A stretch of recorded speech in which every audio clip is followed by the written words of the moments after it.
Dumaan man sa maraming pagsubok, nananatiling matatag ang pagsasama bilang mag-asawa ng global fashion icon na si Heart Evangelista at ni Senator Francis Cheese Escudero. Mula sa kanilang marangyang kasal noong 2015 sa Balisin Island Club hanggang sa selebrasyon ng kanilang ika-10th anniversary kamakailan, balikan natin ang kwento ng kanilang pagmamahalan sa pamamagitan ng kanilang relationship timeline. The Philippine Showbiz List presents Cheese Escudero and Heart Evangelista's 10 years of relationship timeline. 2015, Heart and Cheese got married in Balisin. February 2015, naganap ang kanilang pinakahihintay na kasal sa Balisin Island Club. Isang Catholic wedding ceremony ang naganap sa harap ng malalapit nilang kaibigan at mahal sa buhay. Pagkatapos ng kasal, muling nagkabati si Heart sa kanyang mga magulang. 2016, Heart penned a heartfelt post for Cheese to celebrate their first wedding anniversary. February 2016, isang makabagdamdaming mensahe ang ibinahagi ni Heart sa kanyang social media upang gunitain ang kanilang first wedding anniversary bilang mag-asawa ni Cheese. Kalakip nito ang isang larawan nilang dalawa na sumisimbolo sa kanilang pagmamahalan. 2017, Heart and Cheese attended the Star Magic Ball. Nakasuot ng isang napakagandang black na strapless gown, dumalo si Heart sa pagdiriwang ng 25th anniversary ng Star Magic, kasama ang kanyang mga dating kasamahan sa ABS-CBN noong September 30, 2017 sa Makati Shangri-La Hotel. Kasama ni Heart ang kanyang asawang si Senator Cheese sa nasabing okasyon. Ang huling pagdalo ni Heart sa Star Magic Ball bago ito ay noong 2014 pa. Kaya naman, ikinatuwa ng kanyang mga fans ang kanyang pagbabalik sa engranding selebrasyon. Patunay ito na kahit lumipat na siya sa GMA Network, nananatili ang mainit na samahan niya sa mga dating kasamahan sa ABS-CBN. 2018, Heart announced her pregnancy but later revealed a miscarriage and shared issues about a prenup and bank accounts. Noong May 17, 2018, ibinahagi ni Heart sa kanyang social media ang masayang balita na siya at ang kanyang asawang si Senator Cheese ay nagdadalang taon ng kambal. Kasama ng anunsyo ang larawan ng kanyang unang ultrasound. Ngunit sa kabila ng kasiyahan, ibinahagi rin ni Heart ang malungkot na balita na nawala ang isa sa kanilang kambal dahil sa hindi magandang pag-usad ng paglaki nito. Bagamat may lungkot, nanatili ang pananampalataya ni Heart sa Diyos. Pinuri rin niya ang kanyang asawang si Cheese dahil sa walang sawang suporta. Ngunit pagdating ng June 2018, panibagong pagsubok ang dumating kay Heart. Sa kanyang 3 buwang pagbubuntis, natuklasan sa check-up na tumigil na sa pagtibok ang puso ng kanilang sanggol. Sa pamamagitan ng kanyang social media, isinapubliko ni Heart ang masakit na balitang nakunan siya. Pinangalanan niya ang nasawing anak na si Mira.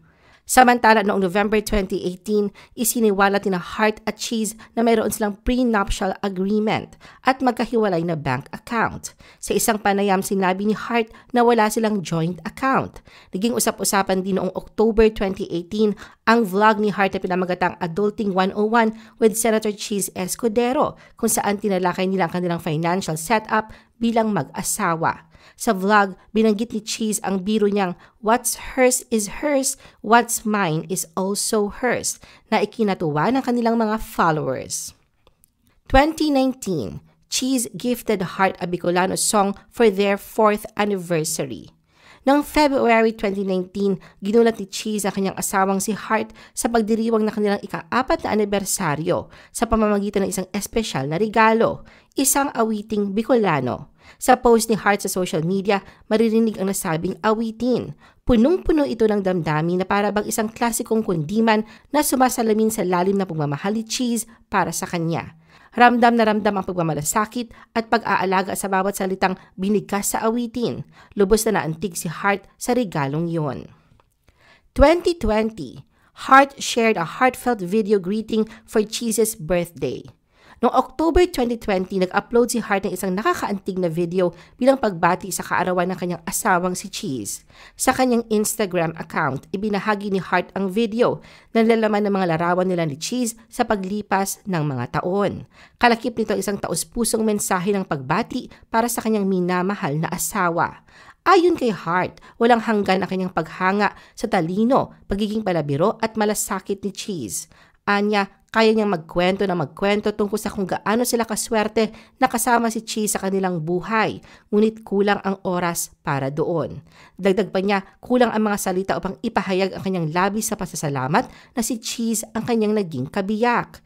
Binigyang diin din ni Hart na sa piling ni Cheese, nagiging mas makabuluhan ang bawat pagdiriwang at kahit ang mga mahirap na araw ay nagiging mas madali. Pagtatapos niya sa kanyang mensahe, binati niya si Cheese ng "Here's to a lifetime full of love and happiness" bilang simbolo ng kanilang walang hanggang pagmamahalan. 2021, Hart asked her dad about her wedding. Her mom praised her marriage and she styled Cheese for a wacky shoot. Noong April 2021 sa isang vlog, tinanong ni Hart ang kanyang ama kung bakit hindi ito dumalo sa kanyang kasal. Sa panahong ito, maayos na ang lahat sa pamilya ni Hart at kay Cheese. Sa naturang vlog, bumisita si Hart sa Sorsogon upang makasama si Cheese na abala sa kanyang mga tungkulin bilang governor. Habang magkasama, biniro ni Hart ang kanyang ama at biglang tinanong kung bakit ito hindi sumipot sa kanilang kasal. Inamin naman ni Reynaldo, ama ni Hart, na may kaunting pagsisisi siya sa hindi pagdalo noon.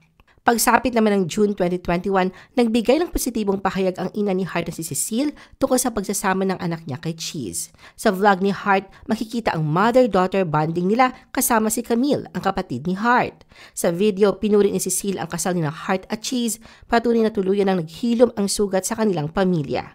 Samantala noong September 2021, pinakita ni Hart ang pagiging malambing na asawa nang siya mismo ang nag-ayos ng pantalon ni Cheese para sa kanilang wacky couple photoshoot. Sa social media, ibinahagi ni Hart ang behind the scenes na larawan habang tinutupi ang laylayan ng jeans ni Cheese. Tuwang-tuwa si Hart sa pagiging game ni Cheese na makipagkulitan sa kanya sa harap ng kamera, na lalo pang nagpakita ng kasiyahan sa kanilang pagsasama. 2022, Hart vowed to fight for Cheese, faced breakup rumors, but later shut them down on Instagram. Noong January 2022, ibinahagi ni Hart isang TikTok video na determinado siyang ipaglaban ang pagmamahalan nila ni Cheese. Inamin niya na nagkaroon sila noon ng maikling paghihiwalay na sa kagustuhan ng kanyang mga magulang. Gayunpaman, pinatunayan ni Cheese ang kanyang pagmamahal at lumaban ito upang manatili silang magkasama. Pagdating naman ng September 2, 2022, umugong ang mga bali-balita tungkol sa posibleng paghihiwalay nila Hart at Cheese. Napansin ng ilang netizens na inalis ni Hart ang apelidong Escudero sa kanyang pangalan sa Instagram. Sa parehong araw, nag-upload si Hart ng isang vlog kung saan sinabi niyang dumadaan siya sa ilang personal na pagsubok. Dahil dito, lalong lumakas ang usap-usapan na may problema sa kanilang pagsasama. Noong September 8, 2022, nagsalita ang ina ni Hart na si Cecile tungkol sa issue. Nang tanungin tungkol sa kalagayan ng kasal ng kanyang anak, inamin niyang hindi pa siya nakakausap ni Hart at Cheese. Gayunpaman, ipinagdarasal niya na malagpasan ni Hart ang mga pagsubok na kanyang kinakaharap, kabilang na ang posibleng hindi pagkakaunawaan nila ni Cheese. October 2022 naman, nang muling umugong ang chismis ng hiwalayan. Napansin ng mga fans na hindi binati ni Hart si Cheese sa kaarawan nito noong October 10, isang bagay na karaniwang ginagawa niya noon. Sa halip na magbigay ng sweet birthday message, nanatili siya sa kanyang mga regular post tungkol sa mga produkto at brand endorsements. Ngunit noong December 31, 2022, tinuldukan ni Hart ang mga haka-haka ng kanilang paghihiwalay sa pamamagitan ng isang Instagram post. Sa naturang post, makikita si Hart kasama si Cheese at ang mga anak nito. Nilagyan niya ng caption na Happy 2023 na di na nagsasabing maayos ang lahat sa kanilang pamilya. 2023, Hart opened up about her pregnancy, miscarriage, rumored separation, and her attendance at Fashion Week and the gala. Noong May 2023, nagbahagi ng saloobin si Hart tungkol sa kanyang naging pagbubuntis at miscarriage, pati na rin sa mga kumakalat na balita tungkol sa posibleng paghihiwalay nila ni Cheese. Sa kabila ng mga pagsubok, nanatili sila magkasama at patuloy na hinarap ang kanilang relasyon ng magkasama. Pagsapit ng June 2023, makikitang muling magkasama ang dalawa nang dumalo si Cheese sa Fashion Week kasama si Hart.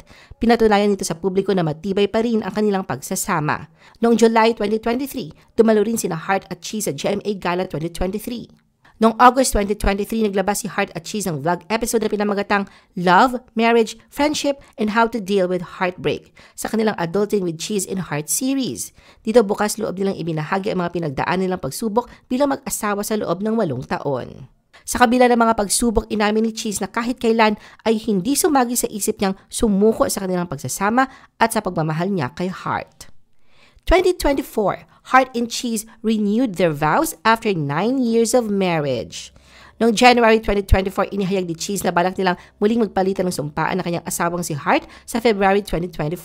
Sa isang panayam kay Karen Davila, ibinahagi ni Cheese na magdiriwang sila ng kanilang ika-9 na anibersaryo sa pamamagitan ng pag-renew ng kanilang wedding vows. Noong February 14, 2024, ipinagdiwang ni Heart ang kanyang 39th birthday sa Balisin kasama si Cheese, kanilang pamilya at malalapit na kaibigan. Isang matamis na halik mula sa kanyang asawa ang sumalubong sa kanyang kaarawan kasabay ng pagkatanggap niya ng isang bagong diamond ring bilang regalo. Kinabukasan February 15, 2024, isinakatuparan na Heart at Cheese ang muling pagpapalitan ng sumpaan sa harap ng kanilang pinakamamahal na pamilya at mga kaibigan.